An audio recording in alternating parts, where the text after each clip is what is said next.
Hey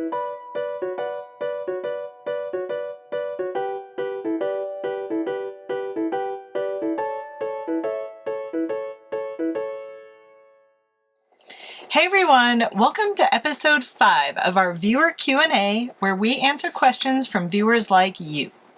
Our first question comes from Deborah Hoots. Deborah asks, who does most of the cooking while in the tab, and what's the favorite go-to cooking appliance? I'll be honest, I do most of the cooking while we're in the trailer, but Mandy definitely knows her way around the kitchen. If there's one thing my mom taught me, it's to find a woman who knows how to cook. If there's one thing my dad taught me, it's that men should know how to cook too. I think we'd both agree on 2 go-to cooking appliances, if you want to call them that. First, all great days begin with great coffee, so our 48-ounce planetary design French press is a must. It has a special screen that stops the brewing process and insulated walls, so your coffee will never get bitter and will stay hot for hours. We also love simplicity, so our other favorite go-to appliances are our 2 cast iron skillets and our tiny Dutch oven. Pretty much every single meal we cook is done entirely, or at least partially, in one of those cast iron skillets or Dutch oven. Things just taste better when you cook them in cast iron, especially when you do it over a campfire. Our second question comes from Michael Smith. Michael asks, at what point did you, in your own mind, go from being a snapshot taker to a photographer? This is a great question, and honestly one that's kind of hard to answer.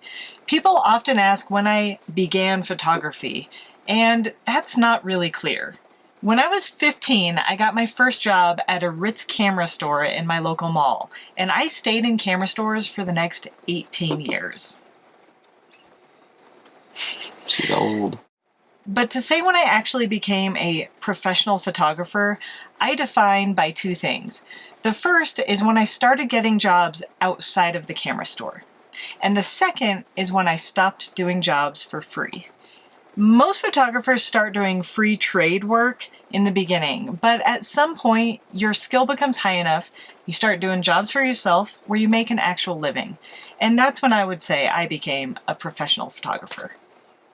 And our third question comes from Matt Miller. Matt asks, what kind of tire maintenance is required for trailers and RVs? While we obviously have a bit of experience towing our own trailers over the last several years, I think this is a question best answered by the people who deal with this stuff every day. So let's jump over to our friends at Princess Craft RV in Austin, Texas, and see what they have to say. Hey guys, Cody from Princess Craft RV. And I'm Lindsay, and today we're going to talk about tire maintenance. So first question is always, how often do you need to change your tires? So a couple things to think about when you are looking at replacing your tires. Absolutely no more than 7 years on them. The other thing to look for is each tire manufacturer is going to have a mileage rating, and that's what you're going to want to look for on the other side of that.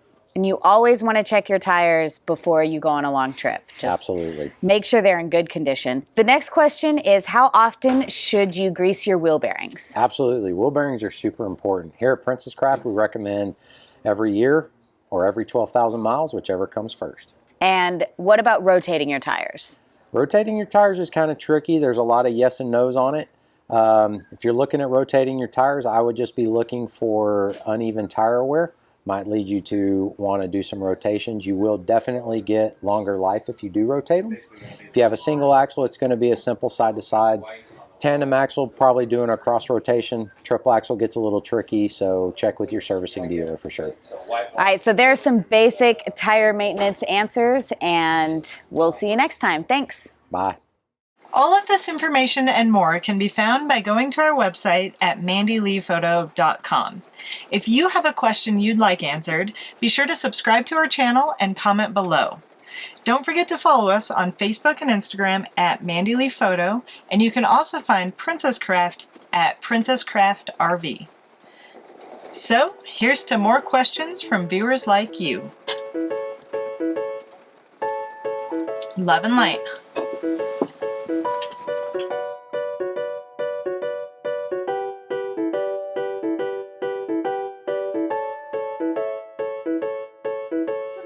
Now let's go to the Scooby-Doo ending.